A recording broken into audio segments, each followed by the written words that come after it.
Hello and happy Friday. Our bell ringer today is this is one of the resonance structures for CO3 2 minus. What are the two other resonance structures? Take a minute, do a little bit of drawing, and check back.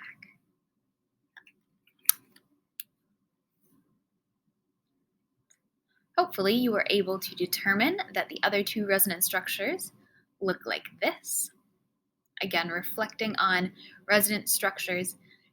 Resonance structures occur when there are multiple possible different ways to organize, usually involving double and single bonds. So because we've got a carbon oriented in the middle of 3 oxygen and 1 double bond with 1 oxygen, it's possible for that double bond to occur here, here, or here. And the other important thing to remember while we're working with a polyatomic ion, so this is a charged molecule, we need to be writing that in the square brackets and indicating the charge in the upper right-hand corner of the square, outside of those square brackets. Today, we are going to kind of stay on the same theme of Lewis structures, but we are going to be talking about formal charge. And our learning objectives are: I can compute the formal charge of the atoms in a Lewis structure, and I can determine, based on formal charges, the best Lewis resonance structure. What the heck is formal charge?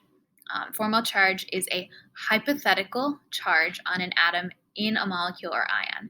So, hypothetical, that means it is not actually the charge felt by any of the molecules in the atom. However, it is a hypothetical charge, and it's a value that we use kind of for bookkeeping. It helps us to think about how we are orienting our electrons, generally speaking, around different atoms and molecules.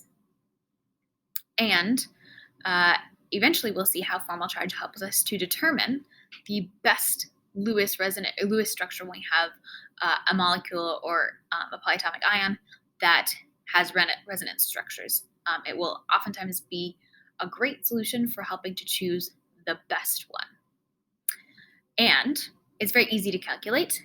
We take the number of valence electrons overall, the number of valence electrons for that particular atom in the molecule, minus all unshared, so all those lone pairs, but we count each individual one, all unshared electrons, plus half of the shared valence electrons. So those would be the bonded electrons.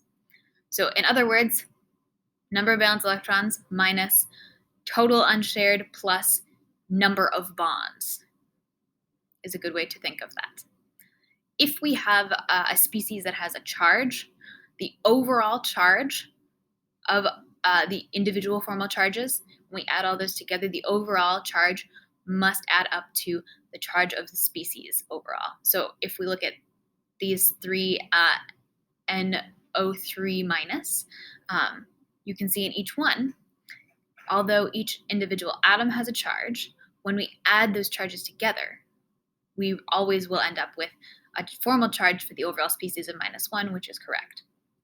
The first thing that's going to be helpful when we look at at calculating our formal charges is to note the number of valence electrons that each element in your species has. So oxygen is from group 6A, it will have 6 valence electrons. Nitrogen is from group 5A, therefore it will have 5 valence electrons. Because I have 3 oxygen in each of my species, I'm going to label my oxygen so that I know which one I am talking about specifically when I calculate the formal charges. So then I can go ahead and get started. Now remember, formal charge is, Fc is equal to valence electrons minus total number of unshared electrons plus half shared electrons. In other words, if we actually just count the bonds and not the number of electrons involved in each bond, that would work too. So let's start off with oxygen A in my first species. Oxygen A has 6 valence electrons. It currently has 1, 2, 3, 4 unshared valence electrons, and it has 1, 2, 3, 4. 4 shared electrons. Half of 4 is 2.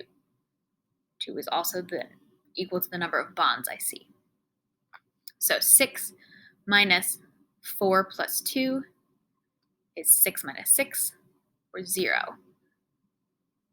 This oxygen has a formal charge of 0. Let's look at oxygen B. Oxygen B also has 6 valence electrons. It has 2, 4, 6 electrons unshared, and 1, 2. Half of 2 is 1. 1 unshared electron. So 6 minus 6 plus 1, or 7, is going to be equal to negative 1. B has a formal charge of negative 1. Oxygen C.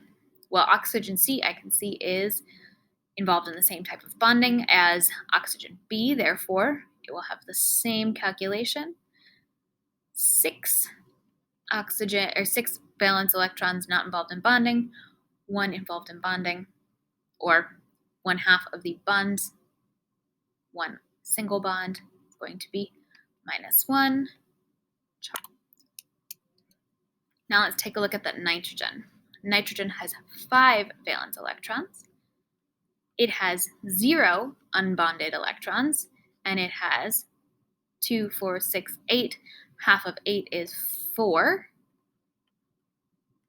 Therefore, the formal charge here is +1.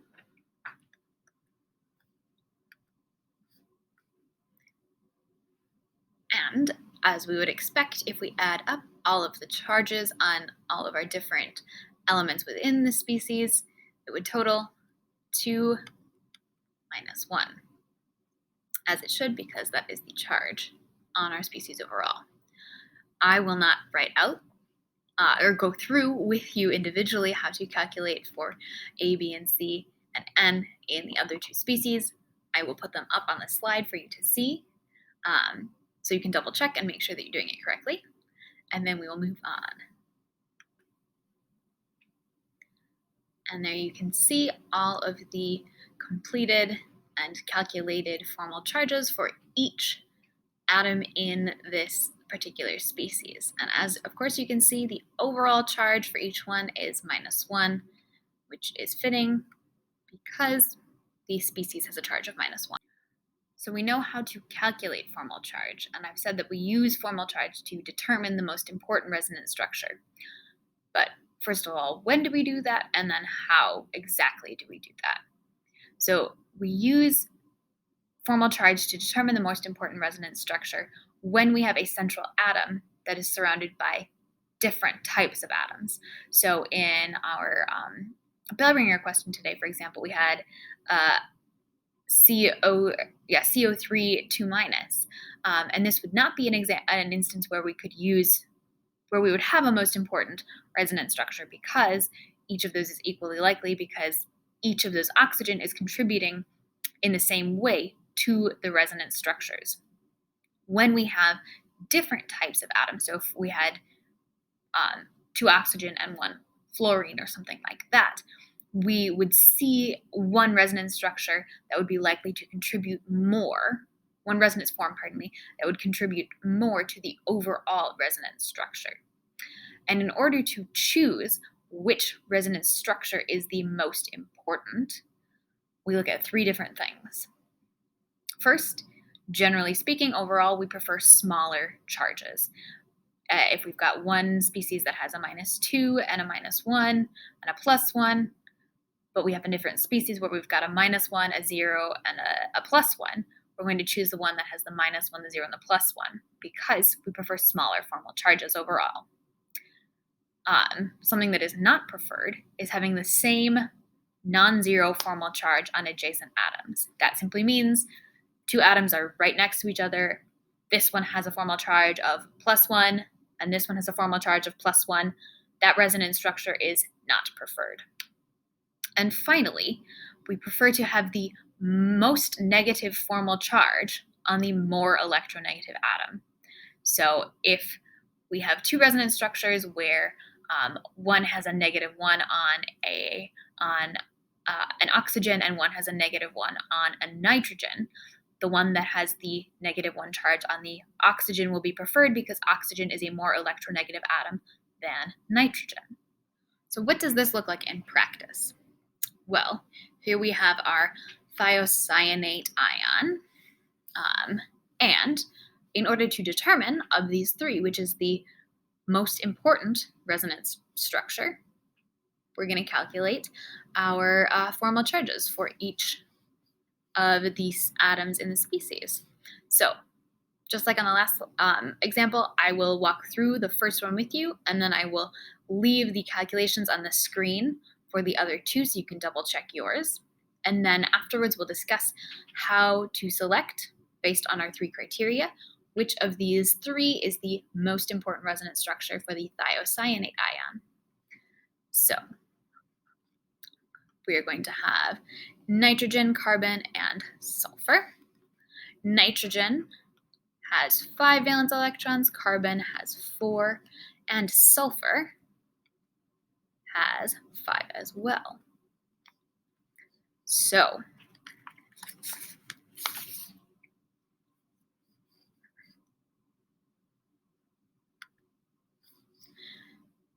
nitrogen, of course, has 5 valence electrons, carbon has 4, and sulfur is in group 6A, so it will have 6 valence electrons.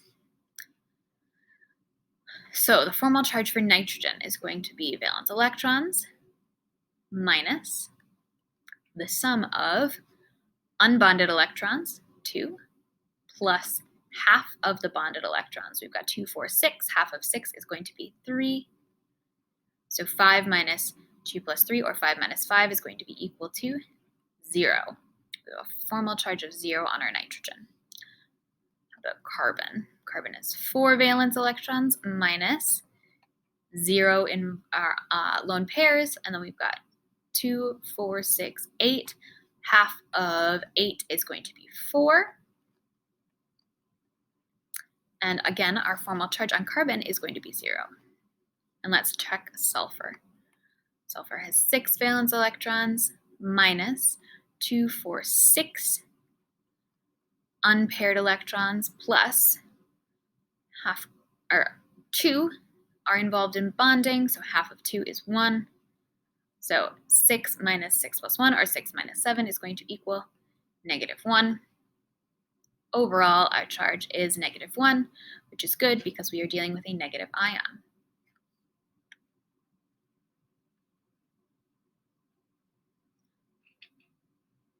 All right, and there you have it.